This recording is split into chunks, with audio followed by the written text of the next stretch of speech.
The pay-per-view coming up, I'm going to probably screw this up a few times. NWA Samhain. You're facing EC3 at the event. It's kind of like a hometown show for him. He's changed a lot since you guys last squared off. No more narrative, or maybe like downplaying a little bit. It was a little bit, he got a little personal in that feud that you guys had. I think it was about a year ago. What are you looking forward to most about the match? Obviously, you want to walk away with the title, but thoughts going into the show.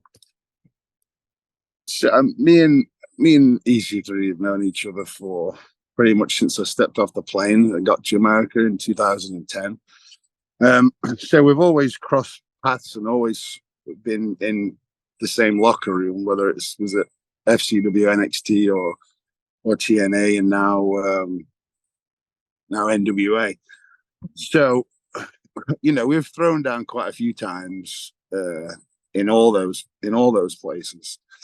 But now he is obviously the man. He's the overman, and he's the man that I need to beat. So going into that, knowing that we're in his hometown, the advantage you could say is on his side. But saying that, I got my wife with me, my missus, and so that's my not backup plan, but I'm saying, I feel like that helps level out the odds to some degree. Having your what's the politically correct term for it, but my wife wants what's best for me, what's best for us, and so she's someone that I want to cross. So just knowing the fact that she's there for me makes me feel better, But I'm excited about the match. I know that me and him can tear it up, and he's someone that I respect, and someone that I've seen all the versions of him. He's a guy that's creative and will change and come up with new ideas and new versions of himself to keep himself different and relevant, or if something isn't working. So I'm excited for it. It's his first title defense, so I'm sure that he's eager to keep the title, and I'm eager to get it because I had to beat 7 people in a row for this opportunity. So I think we both have high expectations and both want to walk out victorious. Your wife's a pretty good backup plan too. I wanted to mention that it's not like she's a pushover. She did just have an impressive NWA World Women's Championship reign. I think it was 813 days it ended at. I think I'm correct. Yeah. But how many days is it? I think it was 813. I believe you're correct. We'll go with that. Okay. I saw this video that she put up. You did a cameo in it. The I'll call it the Titanic video, where she was packing her bags for the weekend, and you like kind of put the stop to it, and you're like, no, you can't bring the belt. If anybody wants to check it out, it's on Camille's social media accounts. Obviously, that was a funny way to look at it. But what did you think about the title reign coming to an end? She's since said that it was her idea to sort of lose it and saw Kenzie as somebody to pass the title on to. But what do you think about the whole process from your perspective? I think she's done a tremendous job carrying that championship and making all of the matches and everything that she does stand out. She's someone that she's not been through the developmental system. She's not, been someone that's, spent years and years in school. And so she's, relatively new if you actually think about how long she's been in the job and how many matches she's had and all sort of kind of stuff. So for her to be able to take the ball and run with it like she did and continue to top everything every time, because that's a lot of pressure too. And so for her to be able to essentially go from, yes, she'd done some indie stuff before, but essentially go from Nick Aldis's sort of insurance policy to then main eventing and having killer matches, it's a big testament to her. I mean, it's incredible. It's something that I I needed all my time in developmental. I needed all, the years and years and years to get to this point. And she's just a natural with it. She's just she's phenomenal. So all good things obviously must come to an end. Essentially, you with her dropping the title, it needs to go on. It has to go on someone that is born and raised almost in that company, someone that you can go, she's an NWA person, someone that then can carry on the torch and is you can't you want it to go on someone that is going to be the future and sort of build and be there from day one. You've got to build your own talents, and so it going on Kenzie was the best way for it to go.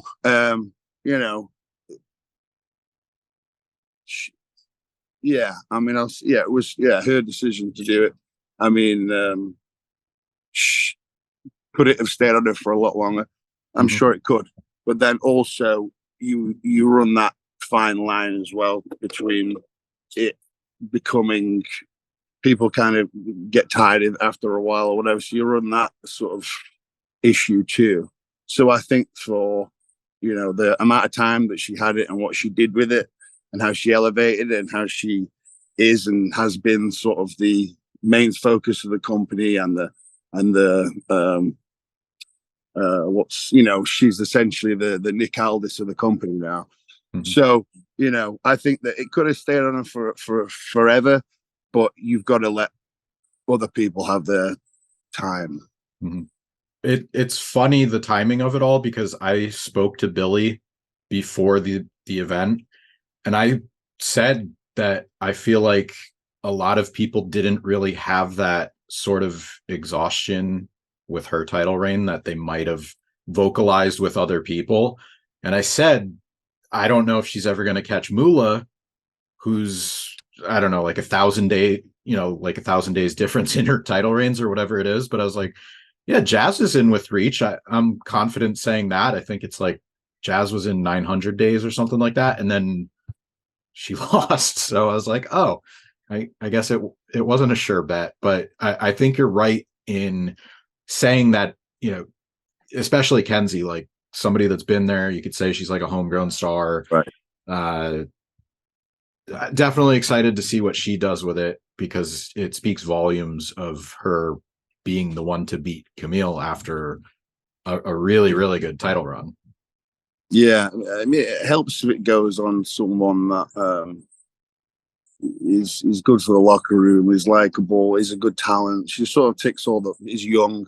She ticks all those right boxes. So it probably makes it much more easier. Not that it wasn't easy, but much more of an acceptable idea to go ahead and put it on somebody like that. I think as well, with it being sort of a changing of guards and a new era, as it's put, there was probably a level of that too. I mean, every championship belt changed hands to some degree.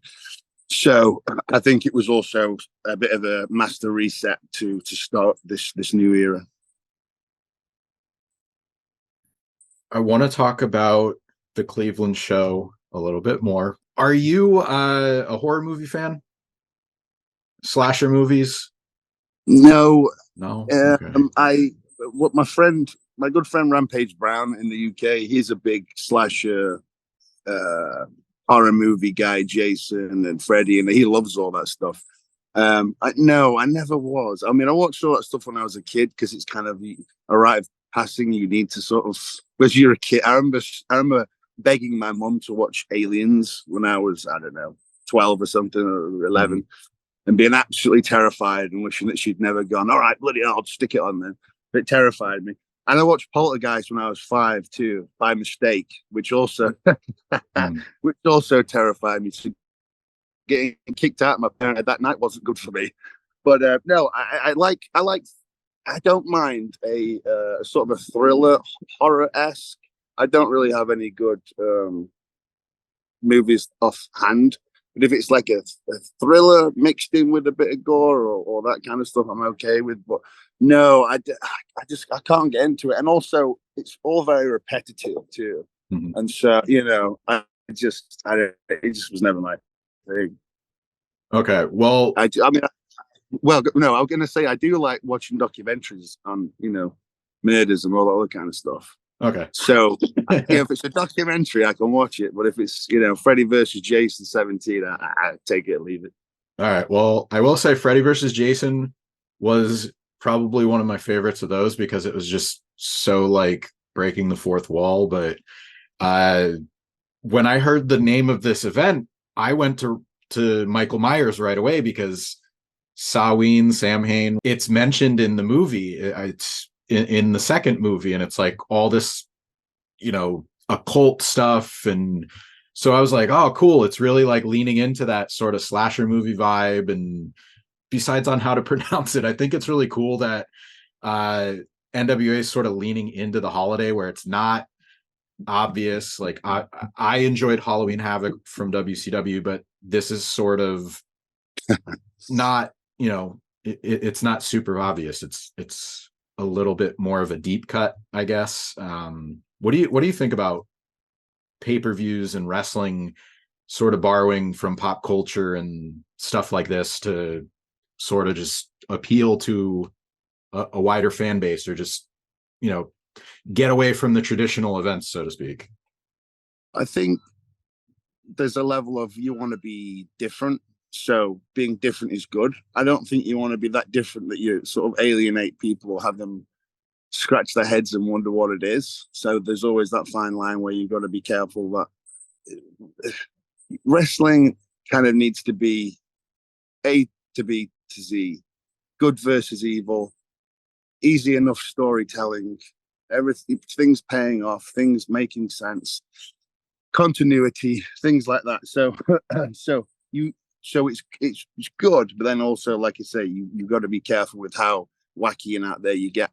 But for me, I think Danzig, right? Danzig, was that his name? Was Danzig? There's something to do with the Danzig, because one of the first guys that got hold of me when I was like I don't know, 14 or 15, and started sort of training me before I went on to other places.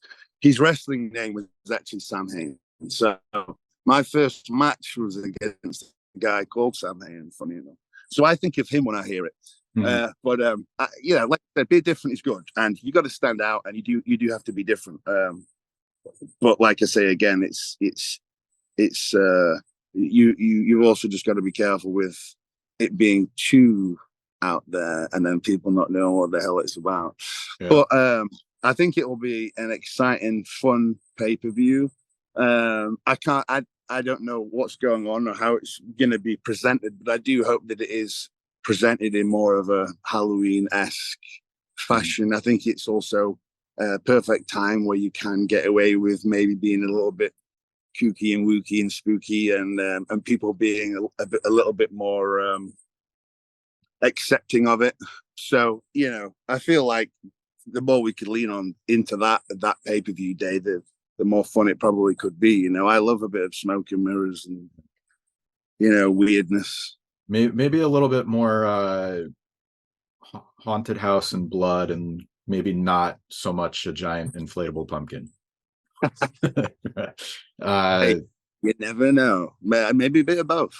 Okay. It's actually funny that you mentioned it. Is it Zandig, right? Zandig, yeah. Something. So Samhain. So there's some correlation there. I don't know. The guy, like, from the band too, Danzig, had, he was in the Misfits. He did his solo thing, but he also had a Samhain band too. Okay, so that's where it's. So maybe that's where the connection is. Yes, yeah. Because I think of my friend Crush when I hear Samhain. Yeah. Before you got to NWA, you were in TNA wrestling. People knew you as Bram. I'm sure you've heard it all the time, but the Bram resigns with TNA memes.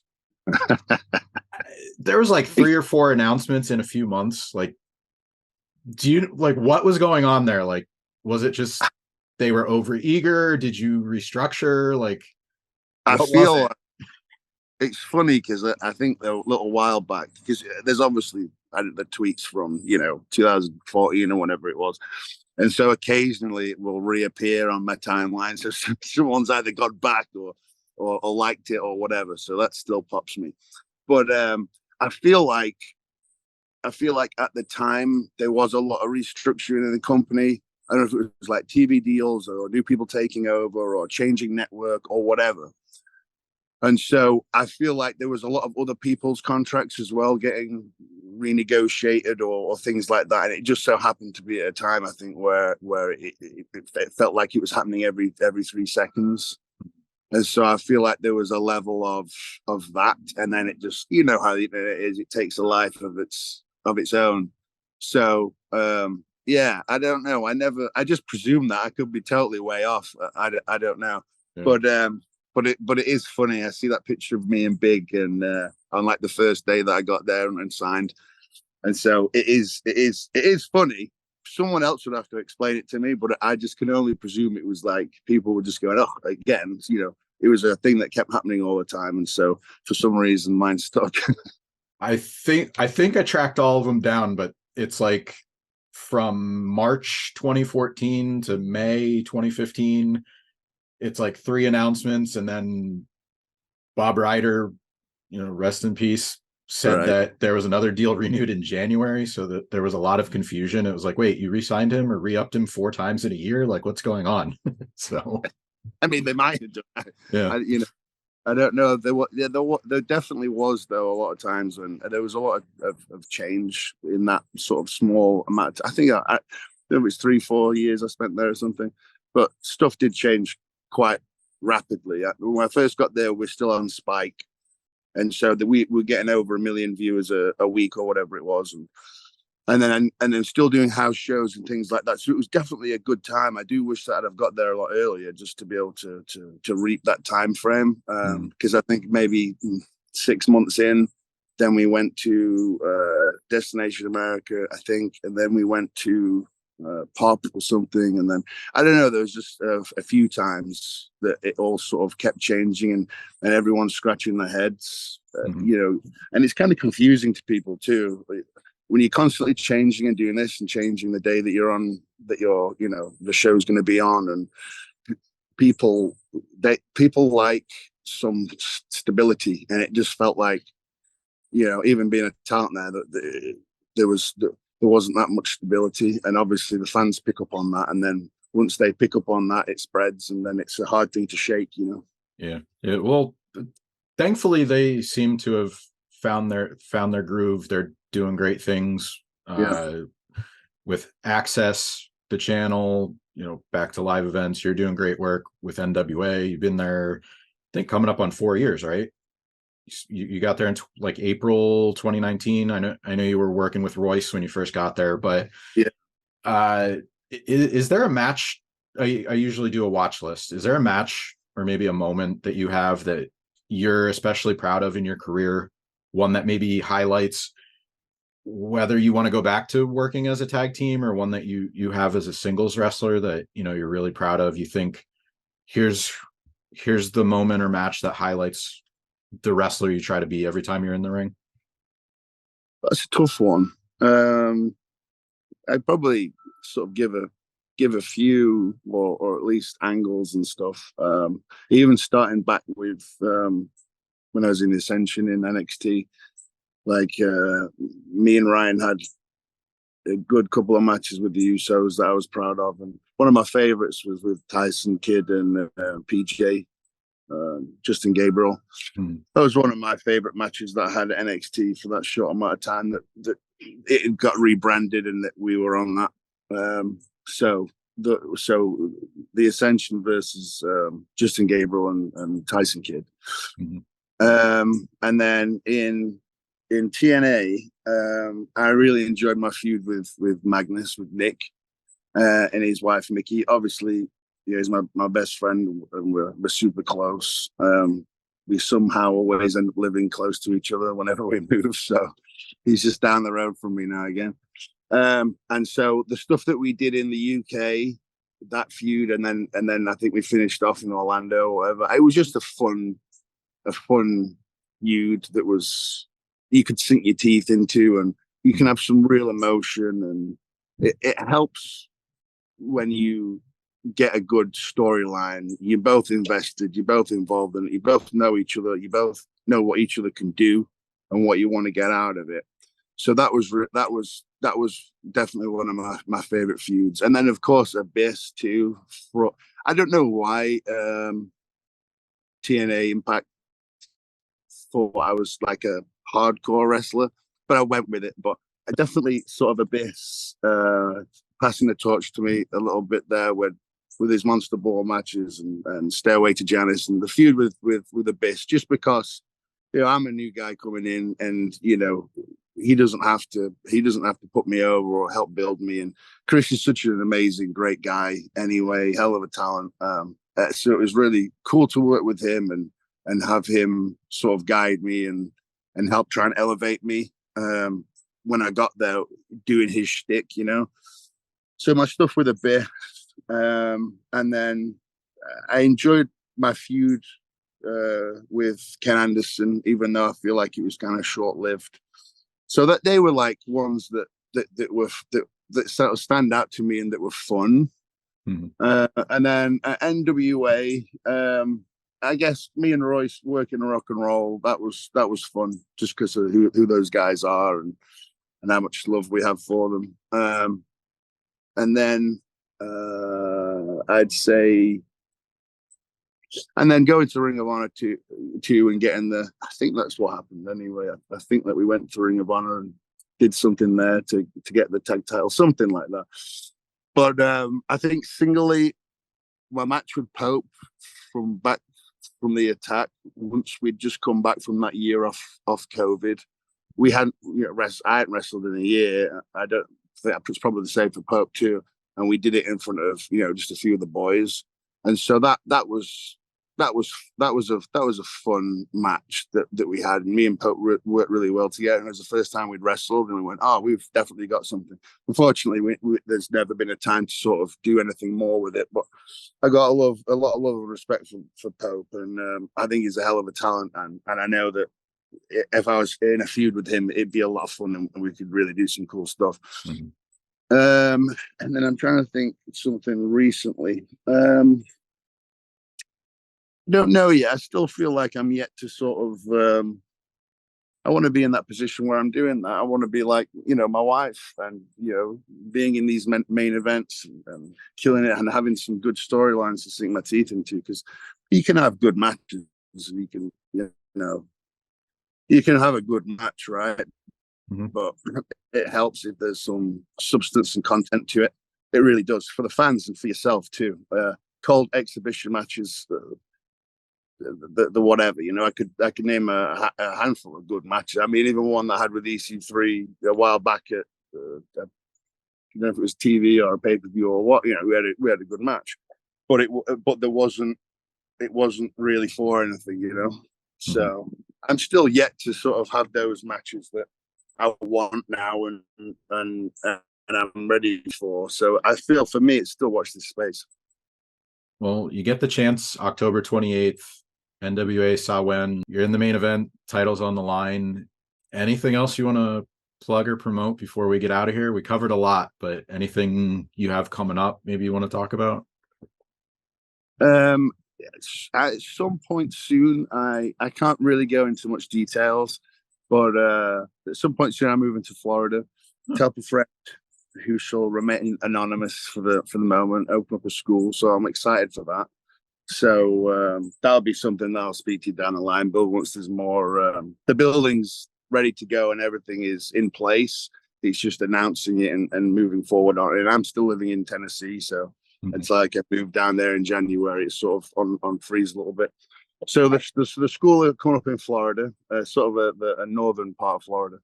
And then, I not really know. Trying to think.